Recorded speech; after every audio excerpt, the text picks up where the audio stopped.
కేసీఆర్ గారి యొక్క ప్రభుత్వాన్ని అస్థిరతకు గురి చేయాలా, ఎమ్మెల్యేలను కొనుగోలు చేయాలా పెద్ద సంఖ్యలో, మొత్తాన్ని ప్రభుత్వాన్ని కూల్చాలని ఒక పెద్ద కుట్ర చేసిండ్రు. నాకు కూడా ఏమైనా పొగబెడతాడా నరేంద్ర మోడీ అని చెప్పి ఏమైనా ఉంటే ఉండొచ్చు, కానీ అనవసరంగా ఒక పరాష్కాలు ఆడినట్టుగా ఊకే ప్రభుత్వాన్ని కూలుస్తారని మాట్లాడటం బేకార్ మాట. అది నువ్వు అధికారం ఉన్నావు, ముఖ్యమంత్రి ఉన్నావు, ఇంటెలిజెన్స్ నీ దగ్గర ఉన్నది, పోలీస్ వ్యవస్థ నీ దగ్గర ఉన్నది, నీ దమ్ముంటే, నీ చేతనైతే, నీ పరిపాలన పటేల్గిరి ఉంటే నువ్వేం చేయాలంటే 7 లక్షల కోట్ల రూపాయలకు నేను బడ్జెట్ను తీసుకుపోతున్నా, ఇది నా target. Why are you legitimizing that it is inappropriate behaviour? Revanth Reddy ఒక కామెంట్ చేస్తున్నాడు.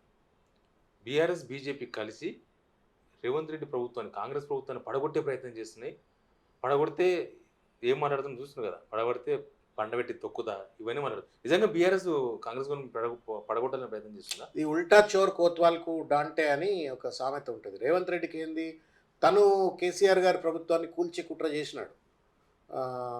ఎమ్మెల్సీ ఎన్నికలలో ఓటుకు నోటు ఉదంతాన్ని కనుక ఒకసారి మీరు రివైండ్ చేసుకున్నట్టయితే, ఆ రోజు మనకు యాపరెంట్గా 50 లక్షల రూపాయలు ఒక ఎమ్మెల్సీ ఎన్నిక కోసం, ఒక ఎమ్మెల్యేను కొనుగోలు కనబడుతుంది, కానీ బట్ దాని వెనుక వాస్తవానికి పెద్ద కుట్ర. చంద్రబాబు నాయుడు గారు ఆలోచనల మేరకు రేవంత్ రెడ్డి గారు ఆ రోజు కేసీఆర్ గారి యొక్క ప్రభుత్వాన్ని అస్థిరతకు గురి చేయాలా, ఎమ్మెల్యేలను కొనుగోలు చేయాలా పెద్ద సంఖ్యలో, మొత్తాన్ని ప్రభుత్వాన్ని కూల్చాలని ఒక పెద్ద కుట్ర చేసిండ్రు.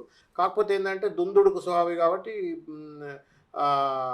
ముందే కూసింది కోయిల, తొందరగా దొరికిపోయిండు, జైలుకి పోయినాడు, పట్టుకున్నారు, జైలుకి పోయినాడు.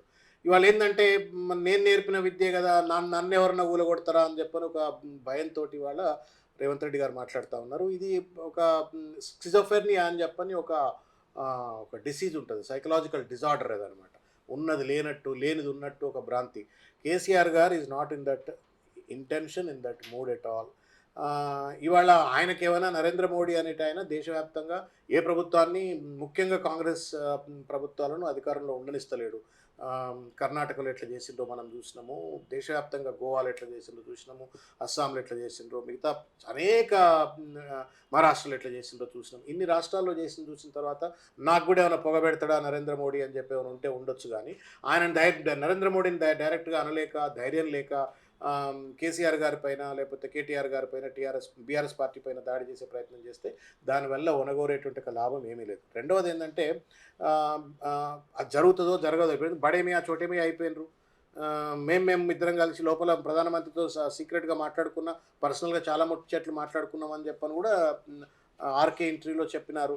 ఇంకా చెప్పిన తర్వాత వాళ్ళు బడే భాయ్ చోటే భాయ్ అయిన తర్వాత ఈయన ప్రభుత్వాన్ని ఆయన కూలుస్తాడని నేను అనుకోవట్లేదు. అనవసరంగా ఇవాళ అదిగో పులి అనే ఒక సామెత కథ ఉంటుంది అనమాట. ఆ అదిగో పులి కథ అనేది నాకు వర్తిస్తుంది.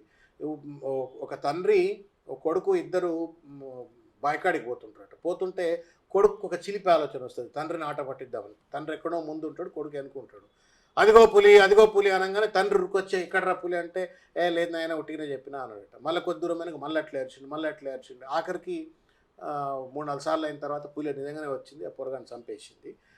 ఈ కథ రేవంత్ రెడ్డికి వర్తిస్తుంది. అనవసరంగా ఒక పరాష్కాలు ఆడినట్టుగా ఊకే ప్రభుత్వాన్ని కూలుస్తారని మాట్లాడటం బేకార్ మాట. అది నువ్వు అధికారం ఉన్నావు, ముఖ్యమంత్రి ఉన్నావు, ఇంటెలిజెన్స్ నీ దగ్గర ఉన్నది, పోలీస్ వ్యవస్థ నీ దగ్గర ఉన్నది. ఇవాళ నువ్వు గేట్లు ఓపెన్ చేసినా అని చెప్పి నువ్వే చెప్తున్నావు, ఎమ్మెల్యేలను కొనుగోలు మొదలుపెట్టినావు. ఎందుకు నువ్వు ఇవాళ నీ బాధ్యత ఏంది? నువ్వు ఇవాళ ఇచ్చిన వాగ్దానాలను పరిపూర్ణంగా అమలు చేయాలా, కేసీఆర్ గారి కంటే కూడా పరిపాలనలో బేషుగా పరిపాలన చేయాలా. కేసీఆర్ గారు 60,000 కోట్ల రూపాయల బడ్జెట్ ఉన్నటువంటి తెలంగాణ రాష్ట్రాన్ని 3,50,000 కోట్ల రూపాయల బడ్జెట్కు తీసుకుపోయినారు. నీ దమ్ముంటే, నీ చేతనైతే, నీ పరిపాలన పటేల్గిరి ఉంటే నువ్వేం చేయాలంటే 7 లక్షల కోట్ల రూపాయలకు నేను బడ్జెట్ను తీసుకుపోతున్నా, ఇది నా టార్గెట్. 70% లిటరసీ ఉన్నది తెలంగాణ రాష్ట్రం, 100% లిటరసీ చేస్తా, ఇది నా పటేల్గిరి నేను చేసి చూపెడతా అని చెప్పి చూపెట్టాలా. పర్ క్యాపిటల్ ఇన్కమ్ 1,15,000 రూపాయల పర్ క్యాపిటల్ ఇన్కమ్ ఉన్నటువంటిది ఇవాళ 3,15,20,000 కోట్ల 20,000కు పర్ క్యాపిటల్ ఇన్కమ్ పెరిగింది. అగ్రికల్చర్ ప్యాడీ ప్రొడక్షన్లో we are now on the top of the country.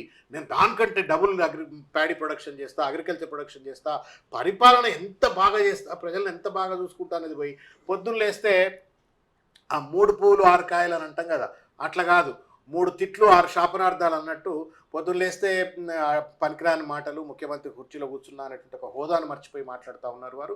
అది అది అది బంద్ చేసుకుంటే మంచిది. ఇక 100 రోజుల పాలన విషయానికి వస్తే చాలా నెక్స్ట్ వస్తా నేను. ఆ. కేసీఆర్ తిట్టలేదా?